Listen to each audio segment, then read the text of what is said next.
नमस्कार, मैं हूं विनय सिंह। झारखंड में टीचर की बहाली को लेकर जिस चिट्ठी की बात हम 1 महीना पहले से कर रहे थे उसका खुलासा हो गया है और उसमें वेतन देने के लिए पैसा नहीं है, यही मुख्य मुद्दा है। हमने 1 महीना पहले ही ये खबर बता दिया था कि झारखंड टीचर बहाली पर सबसे बड़ी अपडेट दिया था कि झारखंड में सरकार सब कुछ तो कर रही है। कोरोना के काल में भी सड़क शिलान्यास से लेकर के हर प्रकार की फंडिंग हो रही है। मंत्रियों के लिए फॉर्च्यूनर गाड़ी आ रहा है, नया बंगला बन रहा है, लेकिन टीचर बहाली के लिए 1 लाख से ज़्यादा पद खाली होने के बावजूद बहाली प्रक्रिया नहीं शुरू हो रही है, क्योंकि अब सरकार को ऐसा लगता है कि उनके ऊपर 2100 करोड़ का अतिरिक्त भार लग जाएगा। यानी कि 2100 करोड़ रुपया जितने टीचर की बहाली होगी उनकी रिटायरमेंट तक में पेमेंट दिया जाएगा, इसलिए ही इसे रोक कर रखा गया है।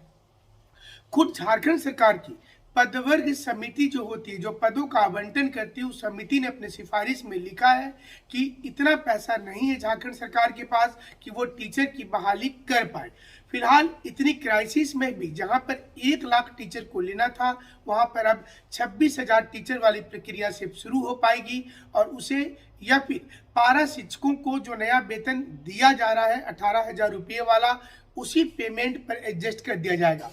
लेकिन 26,000 टीचर का प्रारूप क्या होगा, इसे लेकर इसी सप्ताह में कुछ होने की संभावना है। सुपर टेट को लेकर सरकार ने पूरी तैयारी कर ली है। सुपर टेट का नया सिलेबस आ गया है और अब सरकार ये तय कर लेगी कि उसे कैसे करना है।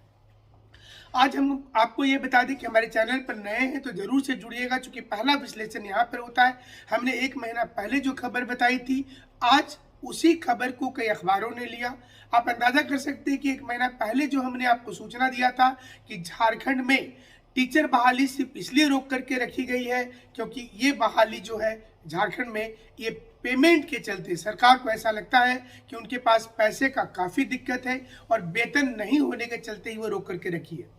दूसरी ओर जेएसएससी सीजीएल पर जो खबर हमने सबसे पहले दिखाया था, कल आपने देखा होगा कि दोपहर को सारे चैनल जो शुरू से बोल रहे थे कि कोई एज नहीं बढ़ेगा, किसी को मौका नहीं मिलेगा, जो चीख चीख करके ये बोलते थे, जो अपना कागज दिखाते थे, वो तमाम लोग जैसी नोटिफिकेशन आया तो बदल गए, अपनी पुरानी वीडियो को छोड़ दिए, नए वीडियो में बताना शुरू कर दिए कि देखिए अब सभी लोगों को मौका मिल गया एज का, सभी पदों के लिए मौका मिल गया एज का और डेट भी एक्सटेंड करिए। आप अंदाजा कर सकते हैं कि इस समय सत्यता को लेकर कितनी दिक्कतें हो रही हैं। यानी कि जो लोग अपने व्यू बढ़ाने के लिए कुछ निगेटिव न्यूज पहले बताते हैं, बाद में कुछ दिनों के अंदर वो पॉजिटिव हो जाते हैं। आपको भी इस सच को समझना होगा, देर से सही लेकिन सच वाली खबर ही महत्वपूर्ण हो जाती है। टीचर बहाली पर इस समय महत्वपूर्ण इसलिए है क्योंकि झारखंड में युवा 5 लाख से ज़्यादा लोग बीएड करके बैठे हुए, जो जेटेट का इंतजार कर रहे हैं। जेटेट परीक्षा अक्टूबर से पहले होने की कोई संभावना नहीं है, सरकार ने सितंबर में कहा है। और इसके बाद आपको बता दें कि झारखंड में टीचर की बहाली के लिए इस सप्ताह या अगले सप्ताह जरूर से जारी हो जाएगी नोटिफिकेशन। ऐसा हम शिक्षा मंत्री के कल और परसों के बयान के आधार पर बोल रहे हैं। अब आप बोलेंगे कि ये बयान तो रोज आता है। सही बात है कि पिछले 4 साल से विज्ञापन के माध्यम से और अखबारों में रोज निकल रहा है 26,000 की वैकेंसी, और इससे लगता है कि 26,000 टीचर का पद बहाल हो जाएगा। अब आपको हम ये बताते हैं कि चिट्ठी में आखिर हमने 1 महीना पहले जो खबर बताया था, उस खबर में आखिर ऐसा क्या था, क्यों सरकार नहीं चाह रही है कि टीचर की बहाली वो जल्दी से कर दे। क्योंकि सरकार को ऐसा लगता है कि ज़्यादा स्टूडेंट प्राइवेट स्कूल में जाना चाहते हैं। इसको ध्यान दीजिएगा, गवर्नमेंट को ऐसा लगता है कि ज़्यादा स्टूडेंट प्राइवेट स्कूल में जाना चाहते हैं और प्राइवेट स्कूल में इतना ज़्यादा पेमेंट नहीं मिलता है, लिहाजा वह सरकारी स्कूल का पद का सृजन क्यों करे और यहाँ पर टीचर को सैलरी क्यों दे। यही कारण है कि पिछले दिनों सरकार ने एक चिट्ठी के माध्यम से वेतन को कम करने की सिफारिश की थी, जो एक्सेप्ट हो गया है। अब इस वक्त की जो महत्वपूर्ण चीजें हैं वो भी आपको समझा दें कि जो 60,000 पद के बारे हम पहले से बताए आए थे, इसमें एक पदवर्ग समिति होती है और इसने कहा है कि 1 साल में 2100 करोड़ रुपया हम कहाँ से देंगे। तो सरकार इतना पैसा देने में सक्षम नहीं है, इसलिए कुछ ऐसा रास्ता निकाल लीजिए जिससे कि नौकरी भी मिल जाए और वेतन भी इतना खर्च नहीं करना पड़े। अब देखना ये पड़ेगा कि वेतन के भार को कैसे कम किया जाता है। अब अंदाजा कीजिए कि पहले शिक्षकों को 9300 से 34,800 का वेतनमान मिलता था और 4200 से 4600 का ग्रेड पे मिलता था, पर अब नई नियुक्ति जो होगी उसमें 5200 से 20,200 मिलेगा। मैंने आप समझ सकते हैं कि कितना घटा दिया गया है वेतन को। जो खाली पद है उसमें नया पद सृजन होगा निश्चित रूप से, लेकिन पदवर्ग समिति ने यह बता दिया है कि ये करना मुश्किल है, इसलिए सिर्फ 26,000 को किसी प्रकार से समायोजित कर दिया जाए और जो 60-65,000 नौकरी बचे रहेंगे प्राइमरी, मध्य और हाई स्कूल के, उनको बाद में देखा जाएगा। जाहिर सी चीज है कि वर्ग 1 से 5 के लिए चयनित पारा शिक्षकों का जो प्रशासनिक प्राधिकार होगा वो पंचायत करेंगे, इसलिए सहायक अध्यापक की सेवा शर्त नियमावली संकल्प के अनुसार इनकी नियुक्ति हो सकती है। वहीं जो पारा शिक्षक है चूंकि टेट पास कर गए हैं तो उनको 21,000 से 22,500 मिलेगा और जो प्रशिक्षित है उनको 16,800 से 18,200 मिलेगा और अप्रशिक्षित को 10,500 से 11,500 मिलेगा। तो इन्हीं लोगों से काम करवा लिया जाए तो ये ज़्यादा अच्छा होगा। मेरी सरकार का ये मानना है कि नई नियुक्ति दे, इससे अच्छा है कि पारा शिक्षकों से काम करवाया जाए। अगर पारा शिक्षक काम करेंगे, और पारा शिक्षकों के लिए ये चुनौती भी है क्योंकि उनको जो मांगते थे कि वो पेंशन मिलेगा, उनको परमानेंट कर दीजिए, वेतनमान मिलेगा, हमें नहीं लगता कि पारा शिक्षकों को कुछ भी मिला।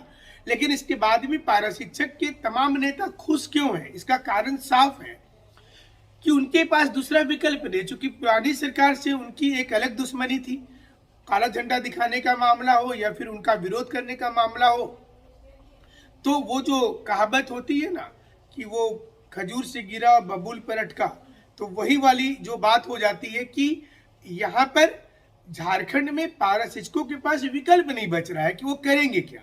अब देखिए महंगाई भी बढ़ती जा रही है, तो जब 10,000 मिलता था वहां पर 15,000 मिल रहा है, टेट पास किए हैं तो आपको 20,000 रुपया मिल रहा है। तो ये हमें लगता है कि पुरानी सरकार पर भी ये दबाव डालते तो इसके लिए तो भी तैयार थे, लेकिन जो परमानेंट हमको करना है, वेतनमान चाहिए। और जो टीचर ऑलरेडी पढ़ा रहे हैं पहले से, जिनका वेतन आज के डेट में जितना पारा शिक्षक मेहनत करते हैं तो उनको वहां पर 60 से 65,000 मिनिमम मिलता है उन टीचर को।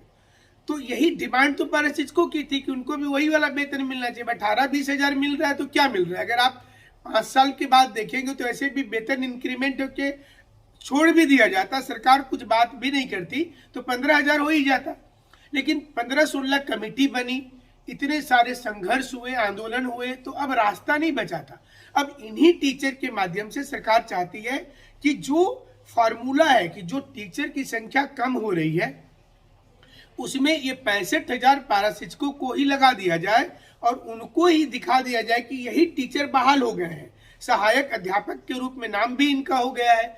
तो गवर्नमेंट यही फार्मूला निकालने में रखी कि सीबीएसई को ये बता देगी कि हमारे यहाँ पर टीचर की पूरी व्यवस्था है और पारा शिक्षकों में उनको वेतन भी ज्यादा नहीं देना, चूंकि नए सिरे से वैकेंसी आएगी। तो जैसा पदवर्ग समिति जो होती है झारखंड सरकार में, उन्होंने जो कहा है कि 2100 करोड़ रुपया हर साल खर्चा हो जाएगा उनका, तो 2100 करोड़ रुपया बचाने का यही एकमात्र रास्ता है कि जो पारा शिक्षक है उसमें से सभी लोगों को जो उनके परीक्षा थी आकलन वाली, वो लेकर के इनको घुसा दिया जाए।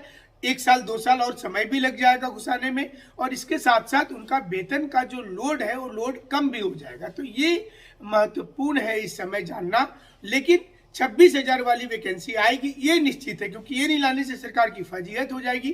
तो 26,000 वाली वैकेंसी आ रही है। आने में जो रोड़ा था, हम 1 महीना पहले से बता रहे थे आपको कि सरकार वेतन को लेकर डरी हुई है कि कहां से देगी, उसके पास फंड नहीं है, केंद्र सरकार पैसा नहीं दे रही है, राज्य सरकार बोलती है कि हमारे पास तो है ही नहीं। लेकिन सरकार की सारी योजनाएं चल रही है। आप देखिएगा तो सभी मंत्री के लिए बंगला की स्वीकृति मिल गई, उसके बाद नया परिसर बन गया, और भी नए परिसर बनने वाले हैं। फॉर्च्यूनर गाड़ी 1 रात में सारे कंपनी लोगों के लिए आ गया। तो इतनी सारी सुविधाएं मिलने के बाद वेतन नहीं दिया जाएगा, क्योंकि सारा पेमेंट किसका रोको, तो जेएसएससी वाले कैंडिडेट का रोक दो, जेपीएससी में नियुक्ति मत करो, इधर टीचर की नियुक्ति मत करो, तो वेतन इनको नहीं देना पड़े, लेकिन मंत्री और विधायकों को सारा कुछ मिलेगा। ये योजना चलती रहेगी। यही झारखंड में सबसे बड़ा दिक्कत की बात है और स्टूडेंट के लिए भी परेशानी की बात हो जाती है। हमारे साथ जुड़े रहिएगा। हम आपको समय समय पर सही विश्लेषण करते हैं, सच्चाई वाली खबर बताते हैं और पहले बता देते हैं। ये अलग बात है कि झूठ का प्रचार पहले हो जाता है। लोग जो दावा करते हैं, आप देखते होंगे कि बाद